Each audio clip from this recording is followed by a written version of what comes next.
क्या आपका भी सपना है यूपीएससी एग्जाम क्रैक करना और तैयारी शुरू करना चाहते हैं? तो हमारे यूट्यूब चैनल यूपीएससी एनोनमस क्वाइज के माध्यम से आप यूपीएससी से संबंधित ए टू जेड जानकारी प्राप्त करें।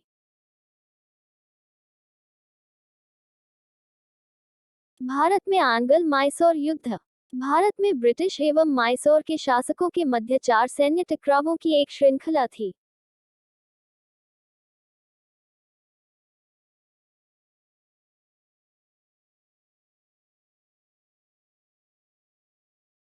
ब्रिटिश ईस्ट इंडिया कंपनी ने भारत में साम्राज्यवादी विस्तार के अंतर्गत सबसे पहले बंगाल पर विजय प्राप्त किया। बंगाल विजय के बाद अंग्रेजों की नजर मैसूर राज्य पर पड़ी।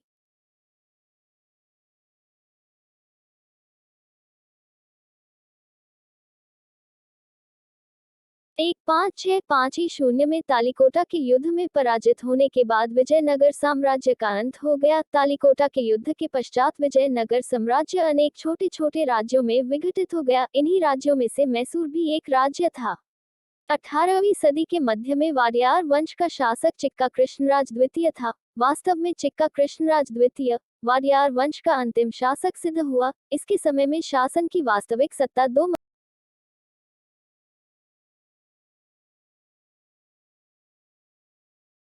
मंत्रियों नंजराज एवं देवराज के हाथ में थी।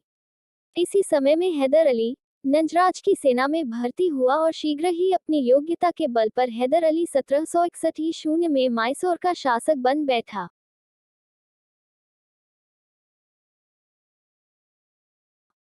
दक्कन में मैसूर राज्य के दो स्वाभाविक प्रतिस्पर्धी थे, मराठा, हैदराबाद के निजाम।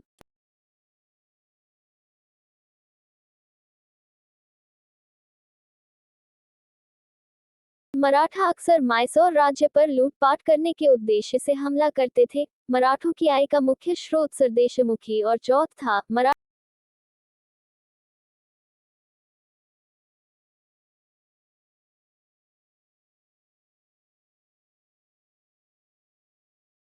पहले तो नियोजित ढंग से किसी राज्य पर आक्रमण करते थे, फिर उस राज्य को पराजित करके उससे नियमित तौर पर चौथ तथा सरदेशमुखी वसूला करते थे।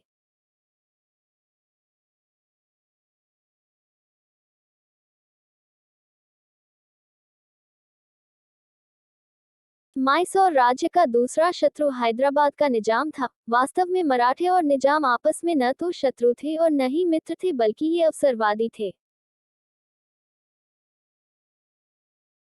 आंग्ल मैसूर युद्ध के समय में मराठा तथा निजाम ने कभी मैसूर का साथ दिया तो कभी स्वयं पाला बदलकर अंग्रेजों का साथ दिया।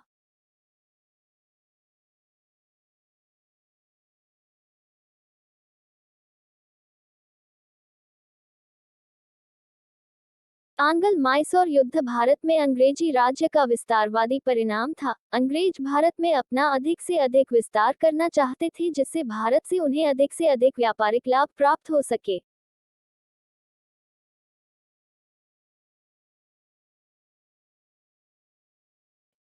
अंग्रेज अपने विस्तारवादी प्रवृत्ति के कारण किसी न किसी राज्य से युद्ध करने का बहाना खोजते रहते थे और कभी-कभी तो बिना किसी बात के भी छोटे-छोटे राज्यों पर आक्रमण कर देते थे।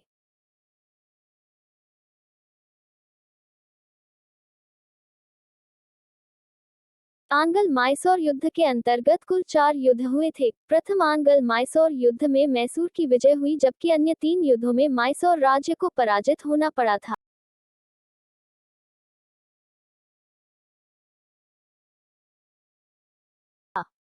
दक्षिण भारत के भारतीय शक्तियों में हैदर अली पहला व्यक्ति था जिसने अंग्रेजों को पराजित किया था।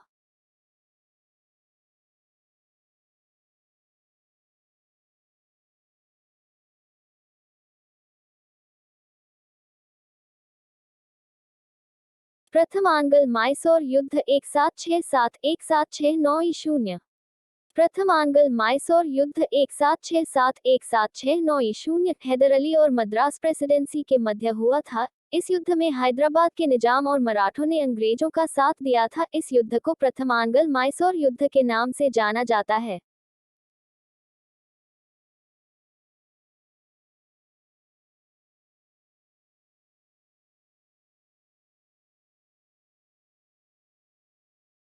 प्रथम आंग्ल मैसूर युद्ध कारण क अंग्रेजों की महत्वाकांक्षाएं।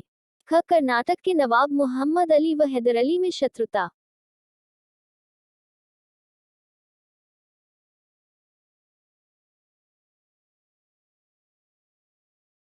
ग मालाबार के नायक सामंतों पर हैदर अली का नियंत्रण। घ हैदर अली का अंग्रेजों की मित्रता का प्रस्ताव न मानना।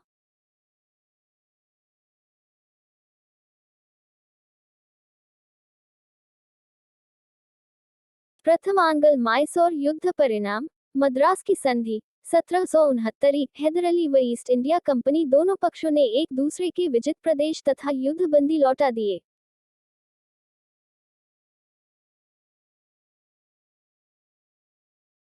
दोनों पक्षों ने एक दूसरे पर किसी भी बाहरी शक्ति के आक्रमण के समय सहायता देने का वचन दिया।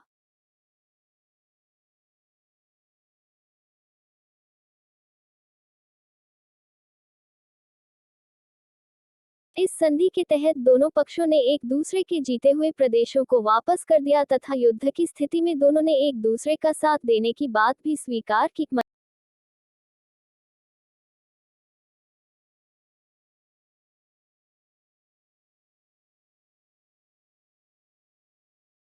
मद्रास की संधि 1769 के बाद प्रथम आंग्ल माइसोर युद्ध समाप्त हुआ।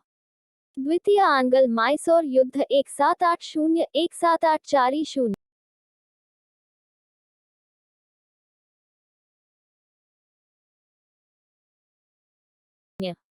हैदर अली ने 1780 में कर्नाटक में अर्काट पर आक्रमण कर दिया। इस आक्रमण के साथ ही द्वितीय आंग्ल माइसोर युद्ध की शुरुआत हुई। द्वितीय आंग्ल माइसोर युद्ध में हैदराबाद के निजाम और मराठों ने हैदर अली का साथ दिया था। हैदर अली ने कर्नल बेली को युद्ध में पराजित कर अर्काट पर अधिकार कर लिया था।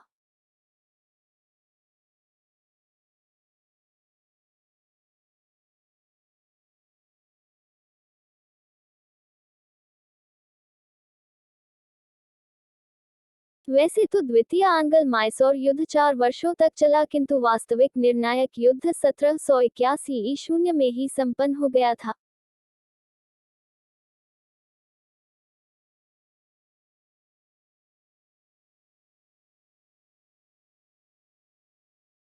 बंगाल के गवर्नर जनरल वॉरेन हेस्टिंग्स ने हैदर अली के खिलाफ युद्ध करने के लिए जनरल आयाकुट को युद्ध के लिए भेजा।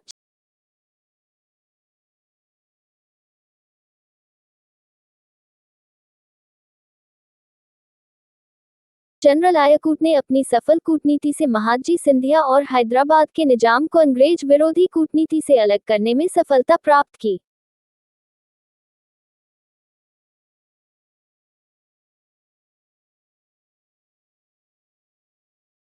वॉरेन हेस्टिंग्स 1772 में बंगाल का गवर्नर बनकर आया था और 1774 तक वह बंगाल का गवर्नर रहा। 1774 में वॉरेन हेस्टिंग्स को बंगाल का गवर्नर जनरल बना दिया गया।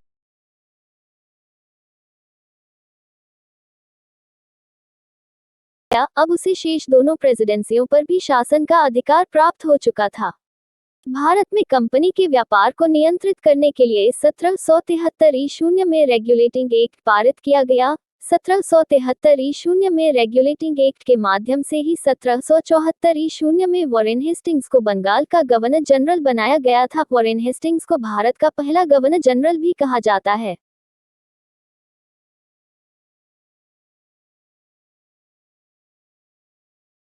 हैदर अली और जनरल आयाकुट के मध्य 1781 में पोर्टोनोवा का युद्ध हुआ। इस युद्ध में हैदर अली पराजित हुआ।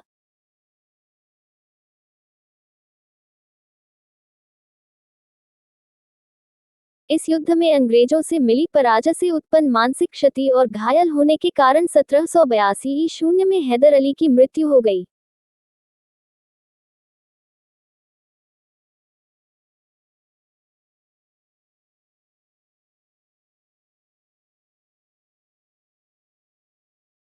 हैदर अली की मृत्यु के पश्चात युद्ध का भार अचानक से उसके पुत्र टीपू सुल्तान के कंधों पर आ गया।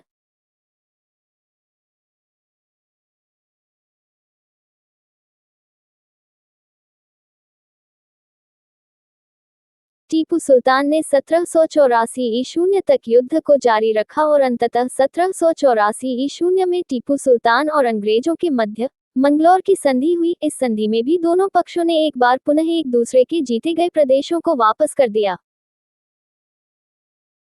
टीपू सुल्तान 1750-1799 टीपू सुल्तान का जन्म नवंबर 1750 में हुआ।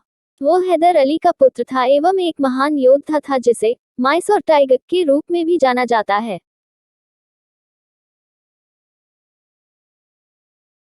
वो उच्च शिक्षित था तथा अरबी, फारसी, कन्नड़ और उर्दू भाषा में पारंगत था।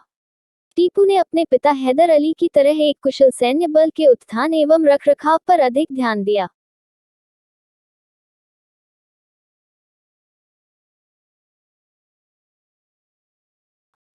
फारसी वर्ड्स ऑफ कमांड के साथ उसने यूरोपीय मॉडल पर अपनी सेना का गठन किया।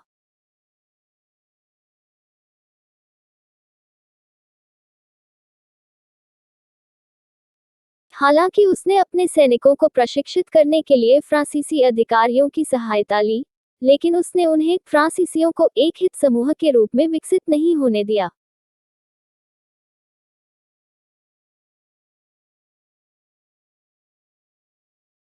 टीपू नौसेना बल के महत्व के बारे में भली भांति अवगत था। वर्ष 1796 में उसने एक नौवाहन बोर्ड का निर्माण किया एवं 22 युद्धपोतों एवं 20 लड़ाकू जहाजों के बेड़े के निर्माण की योजना बनाई। उसने मैंगलोर, वाजिदाबाद और मोलिदाबाद में 3 डॉकयार्ड स्थापित किए। हालांकि उसकी ये योजनाएं फलीभूत नहीं हुई।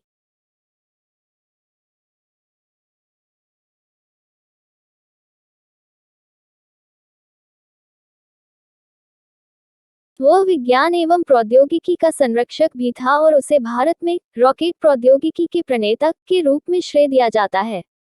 उसने रॉकेट संचालन की व्याख्या करते हुए एक सैन्य पुस्तिका लिखी।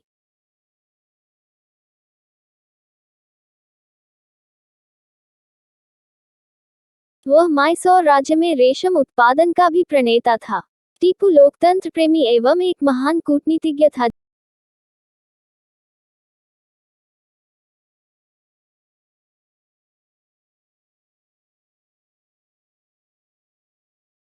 जिसने वर्ष 1797 में जैकोबियन क्लब की स्थापना के लिए श्रीरंगपट्टनम में फ्रांसीसी सैनिकों को समर्थन दिया था।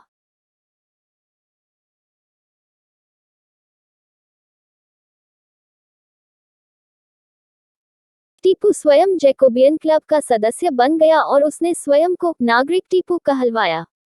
उसने श्रीरंगपट्टनम में स्वतंत्रता का वृक्ष लगाया।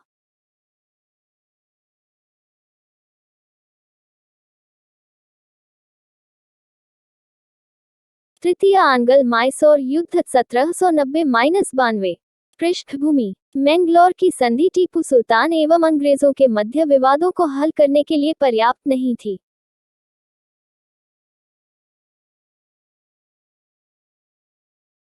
दोनों ही दक्कन पर अपना राजनीतिक वर्चस्व स्थापित करने का लक्ष्य रखते थे।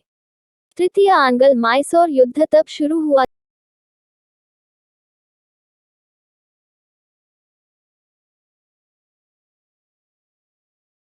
जब टीपू ने अंग्रेजों के एक सहयोगी त्रावणकोर पर आक्रमण कर दिया। त्रावणकोर ईस्ट इंडिया कंपनी के लिए काली मिर्च का एकमात्र स्रोत था।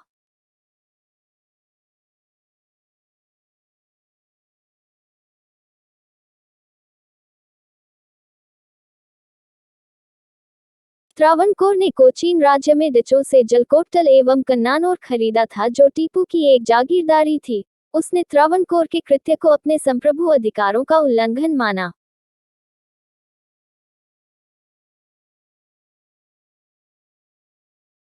युद्ध के परिणाम। अंग्रेजों ने त्रावणकोर का साथ दिया एवं माइसौर पर आक्रमण कर दिया। टीपू की बढ़ती शक्ति से ईर्ष्या रखने वाले निजाम एवं मराठा अंग्रेजों से मिल गए।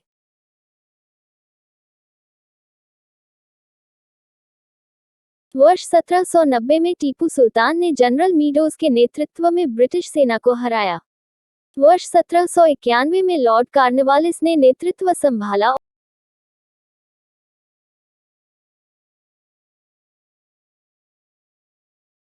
और बड़े सैन्य बल के साथ अंबूर एवं वेल्लोर होते हुए बेंगलोर मार्च 1791 में अधिकृत तथा वहां से श्रीरंगपट्टनम तक पहुंचा।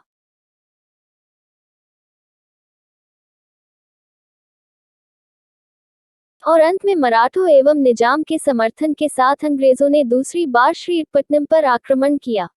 टीपू ने अंग्रेजों का डटकर सामना किया परंतु सफल नहीं हो सका।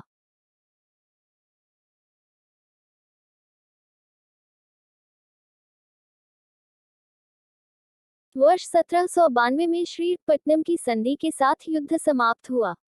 इस संधि के तहत माइसोर क्षेत्र का लगभग आधा हिस्सा ब्रिटिश निजाम एवं मराठों के गठबंधन द्वारा अधिग्रहित कर लिया गया था।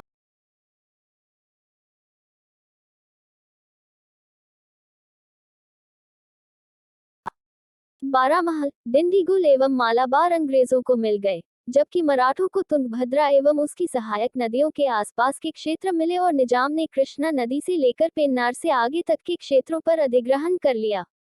इसके अतिरिक्त टीपू से 3 करोड़ रुपए युद्ध क्षति के रूप में भी लिए गए। युद्ध क्षति पूर्ति का आधा भुगतान तुरंत किया जाना था जबकि शेष भुगतान किश्तों में किया जाना था।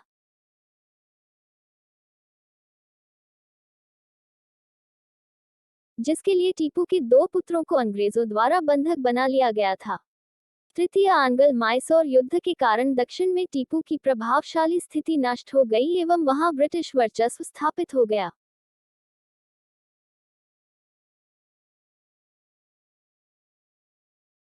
चतुर्थ आंग्ल मराठा युद्ध 1799। वर्ष 1792-99 की अवधि के दौरान अंग्रेजों और टीपू सुल्तान दोनों ने अपनी क्षतिपूर्ति का प्रयास किया।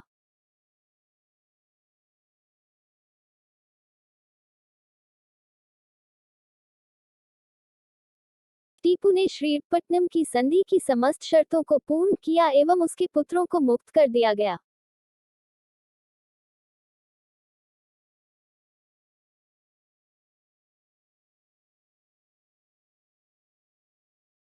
वर्ष 1796 में जब वाडियार वंश के हिंदू शासक की मृत्यु हो गई, तो टीपू ने स्वयं को सुल्तान घोषित कर दिया और पिछले युद्ध में अपनी अपमानजनक पराजय का बदला लेने का निर्णय किया। वर्ष 1798 में लॉर्ड वेलेस्ली को सर जॉन शोर के पश्चात नया गवर्नर जनरल बनाया गया।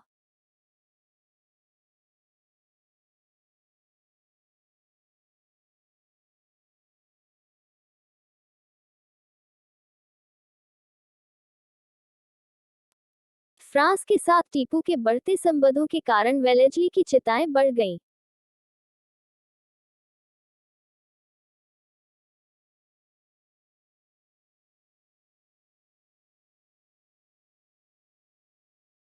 टीपू के स्वतंत्र अस्तित्व को समाप्त करने के उद्देश्य से उसने सहायक संधि प्रणाली के माध्यम से उसे अपने अधीन करने के लिए विवश किया।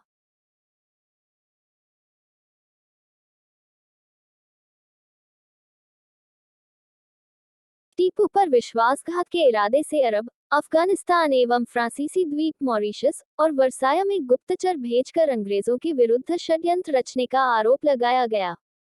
टीपू से वेलेस्ली संतुष्ट नहीं हुआ और इस तरह चतुर्थ आंग्ल माइसोर युद्ध शुरू हुआ। सहायक संधि। वर्ष 1798 में लॉर्ड वेलेस्ली ने भारत में सहायक संधि प्रणाली की शुरुआत की।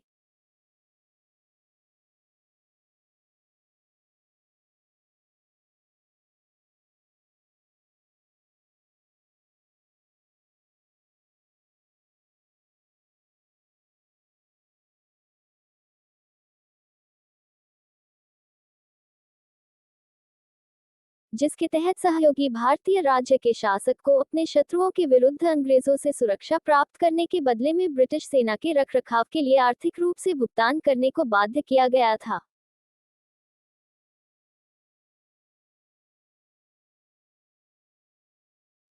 इसने संबंधित शासक के दरबार में एक ब्रिटिश रेजिडेंट की नियुक्ति का प्रावधान किया, जो शासक को अंग्रेजों की स्वीकृति के बिना किसी भी यूरोपीय को उसकी सेवा में नियुक्त करने से प्रतिबंधित करता था।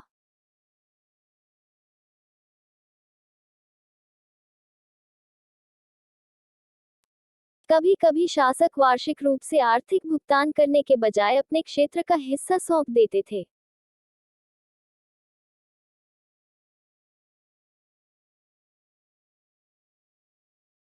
सहायक संधि पर हस्ताक्षर करने वाला पहला भारतीय शासक हैदराबाद का निजाम था। सहायक संधि करने वाले देशी राजा अथवा शासक किसी अन्य राज्य के विरुद्ध युद्ध की घोषणा करने या अंग्रेजों की सहमति के बिना समझौते करने के लिए स्वतंत्र नहीं थे। जो राज्य तुलनात्मक रूप से मजबूत एवं शक्तिशाली थे, उन्हें अपनी सेनाएं रखने की अनुमति दी गई थी, लेकिन उनकी सेनाओं को ब्रिटिश सेनापतियों के अधीन रखा गया था।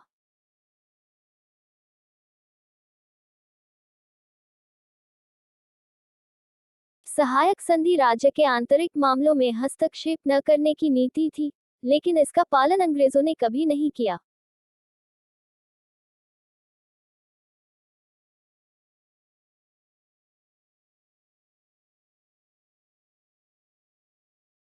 मनमाने ढंग से निर्धारित एवं भारी भरकम आर्थिक भुगतान ने राज्यों की अर्थव्यवस्था को नष्ट कर दिया एवं राज्यों के लोगों को गरीब बना दिया।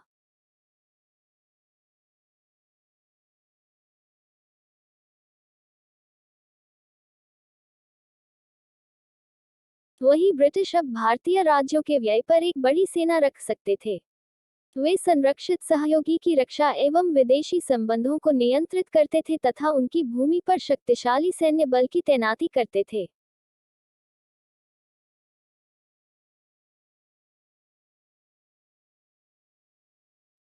युद्ध का परिणाम।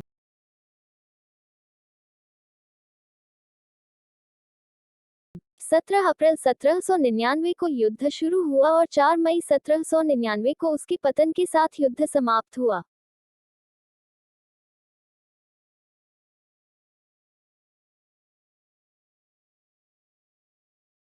टीपू को पहले ब्रिटिश जनरल स्टुअर्ट ने पराजित किया एवं फिर जनरल हैरिस ने। लॉर्ड वेलेस्ली के भाई आर्थर वेलेस्ली ने भी युद्ध में भाग लिया।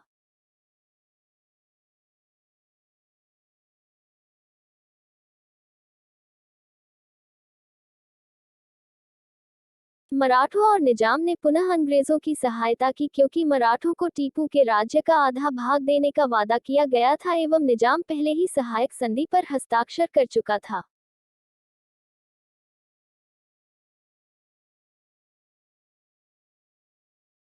टीपू सुल्तान युद्ध में मारा गया एवं उसके सभी खजाने अंग्रेजों द्वारा जब्त कर लिए गए।